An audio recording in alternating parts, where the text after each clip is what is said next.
Everybody, it's Reverend Will coming to you live for this week's Midweek Devotion.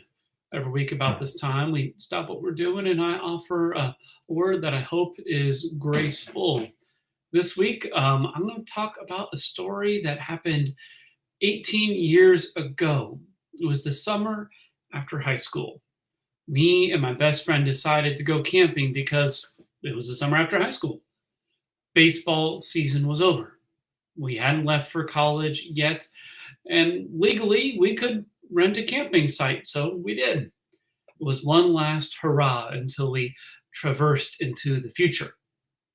During a week in late July or early August, I can't remember which, we packed up his hand-me-down minivan with supplies that I took from my parents' camping stores and the food we convinced our moms to buy for us. And we set off to Springbrook State Park in Guthrie County, Iowa. It was about an hour from where we lived, far enough to feel like we were free, but not so far that we were unreachable.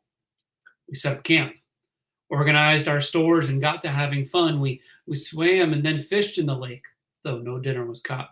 We hiked and traveled in the woods. We played cards. I won, of course. We lit a campfire and cooked meat. We even made flamethrowers with bug spray, grown men stuff. But as night really fell, the conversation and the shenanigans tailed off, and calmness settled, and our eyes navigated toward the stars.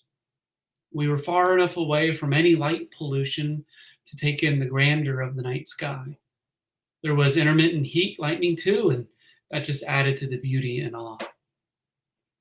We were on the precipice of moving into the real world, or at least taking a big step into it. He was going west for school, and I was going east. He was going to a giant state university where he knew no one, and I was going to a tiny denominational school where I knew no one. We didn't know what the future held for us. And in hindsight, any ideas that we had certainly have not come to fruition. We left for the camping trip as a way to press pause and leave all those worries in the background.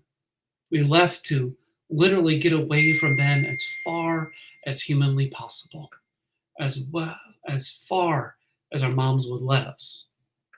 But those worries followed us.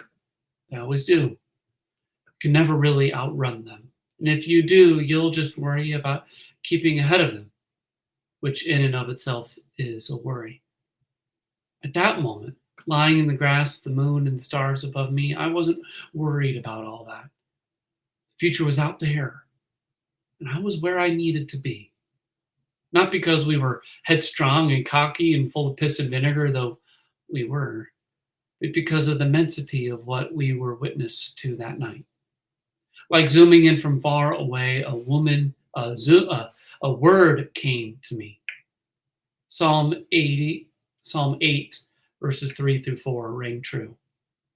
When I look up at your skies, at what your fingers made, the moon and the stars that you set firmly in place, what are human beings that you think about them?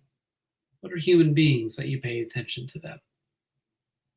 Mindful, caring, and loving. The one who created the magnificence of the universe pays attention to us, to me. We know what it feels like when you can't get someone's attention because they're too busy with something else. How hurt does a child feel when they can't pry their parents' eyes away from their phone? But that time on the grass, in the middle of the night camping, was a Holy Spirit moment. I was loved and cared for. I was where I needed to be. Jesus existed before all things and holds them all together right now, including me and what may come. The future was what it was and will be what it will be, but it rests in the hands that still bear the marks of that which brought us love and care and grace and mercy, brought them to you and me. Thanks for joining me for this week's Midweek Devotion. I hope you heard that word of grace that I heard 18 long years ago. If you like it, please like and share it with someone who you think needs to hear this word. Also, you're invited to join us for worship on Sunday morning. We gather at 10:30 in person and here online. But if not, our benediction, our blessing is the same as always. God be with you till we meet again.